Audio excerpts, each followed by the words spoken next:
that is one of the bands that surrounds the muffler.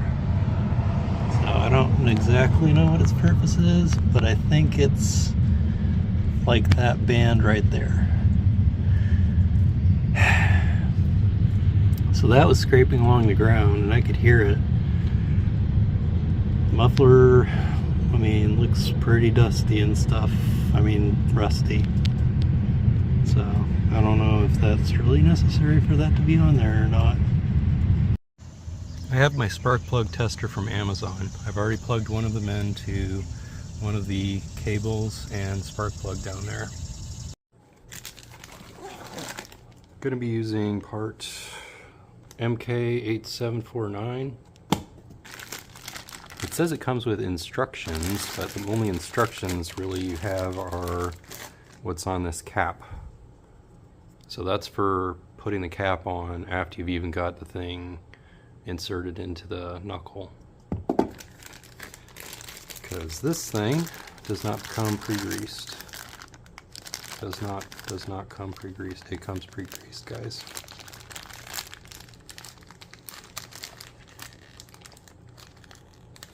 It comes pre-greased, and it's hard to move, which is the way it's supposed to be.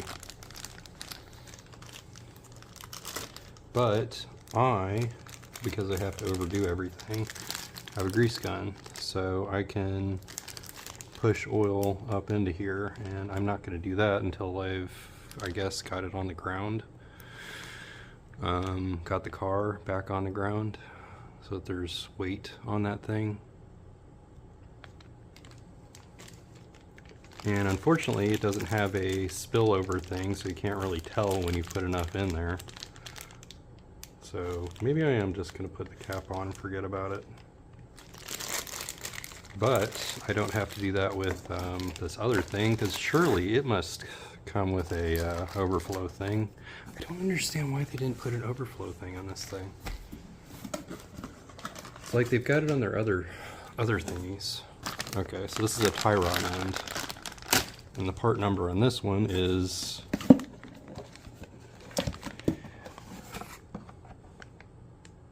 MES 3184RL. This comes with a brand new nut. And when you know it, this one doesn't come with a overflow thingy either. So how am I supposed to know when it's been all pumped up full of grease? I guess I'll just be guessing. Yeah, it comes with a new nut, which means I'm going to be using the bolt marker that I have to mark where the old one was, and I'm just going to put this exactly where the other one was. I don't know if I'll need anti-seize. Want to put anti-seize on this, or if that would make it worse, because I don't really want this backing off, obviously. So I'm just going to put it on as is without any thread locker or anti-seize compound. I know anti-seize compound is just so that stuff doesn't get stuck due to rust, but we all know what happened with the Hyundai. This thing is already open, probably just because of shipping. Part number on this is MK8848. Ooh. Okay, so we got our sleeve, the thingy that goes in the sleeve, a whole bunch of other thingies. These are just flat. They don't have any kind of indentation like the guy in the video was talking about. Interesting. It's just one big long bolt and a nut that goes on the top. Yeah, these are just flat discs. No instructions at all.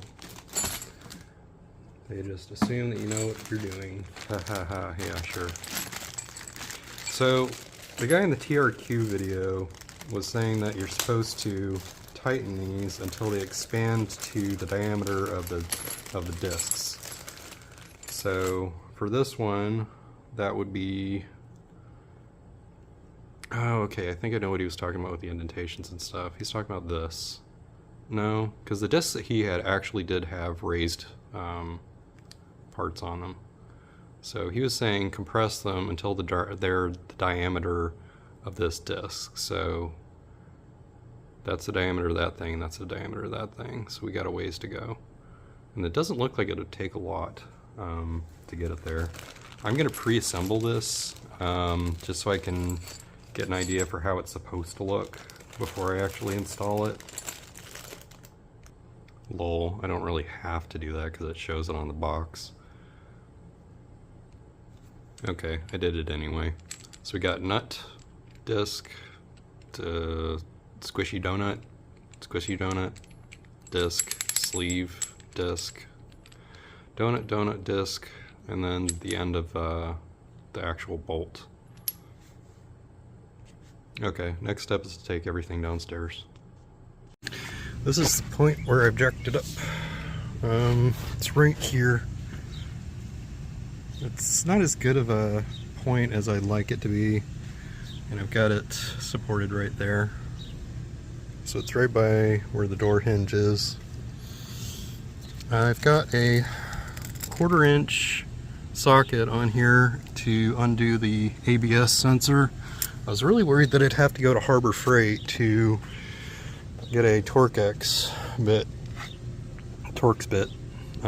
but no, I don't have to. I've got it jacked up symmetrically. It's potentially unsafe to do this, but I think jacking up your car at all is unsafe, so as long as it's not on a lift, it's always going to be inherently unsafe. I'm just gonna, yeah, that's not going anywhere. I'm throwing my body weight against it and it's not doing anything. I just realized I'm going to have to do this again, possibly because I didn't take the lug nuts off. Alright, so now I've got the lug nuts off, the tires are off, I've got them propped underneath there in case like one of the jack stands fails. Jack stands are all balanced, all 4 feet are on the ground, so we're ready for the next step, which is whatever the video tells me is the next step. That is the condition of the cotter pin, and that is the condition of the tie rod end. I've got to remove the cotter pin, loosen the nut, then hit this thing with a hammer. Alright, it worked. I was able to get the cotter pin out by sticking those in there, rotating it, so just coiling it around those. Then I used an 18mm socket to loosen this thing, then I flipped it upside down and put it like you see here, then was wailing on it with a hammer for probably way longer than my neighbors appreciate at 7 a.m. in the morning. But I did manage to get it loose by hitting it from the top, not hitting it from the side, but I hit it from the side too.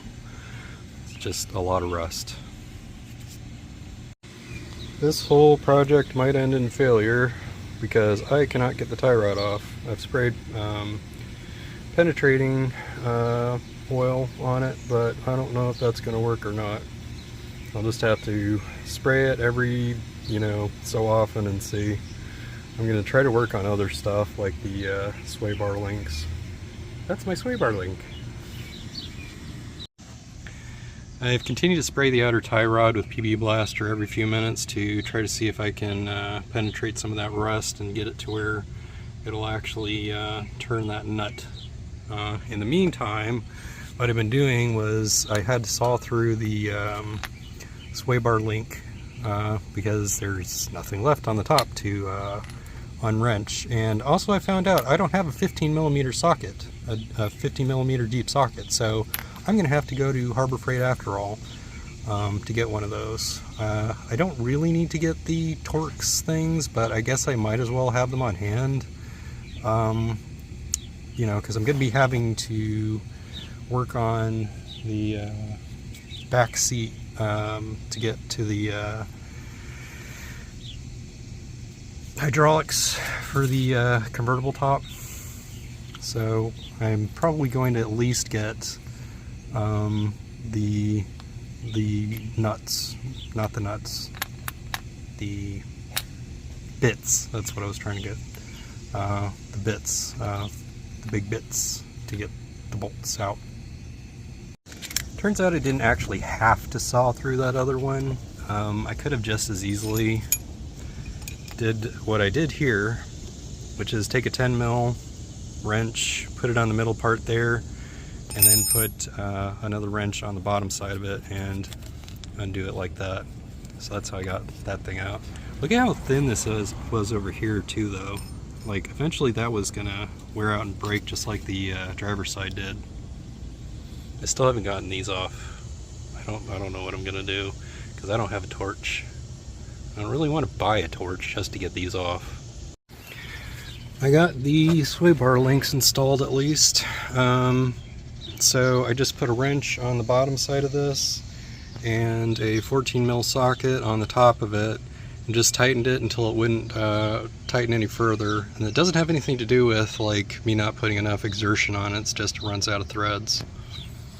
So I still don't know what I'm going to do with the tie rod ends. I guess I'm just going to leave those until like the very end after I've already worked on the ball joints, and I'll just keep spraying them periodically with the oil, penetrating oil, because I don't want to round that thing off, you know, can you imagine? I took off these with a 15mm thing. I used this as a breaker bar to extend the ratchet thing, and I had to put an extension on there for the upper bolt, and I've got it secured like that, which is not ideal, but is good enough, I guess. Next, I think I'm going to take out this, I think is what he said is the next step. I was able to get the ABS sensor out by using the 1/4 inch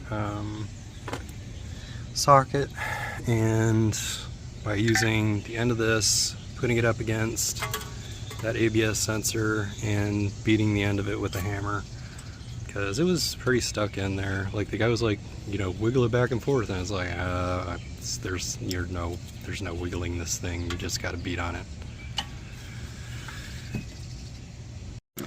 So I get why the guy was saying that you have to put a jack underneath this thing. It's cause at its default level, like the spring pushes it downwards so that this, the knuckle, is too low for this thing, for those holes to line up. So you have to push up on the underneath of that to get the holes to line up. So that's why. These two bolts are exactly the same. It's these two nuts that differ. See? Actually, is there a difference? No, these nuts are exactly the same. I don't know what the guy was talking about.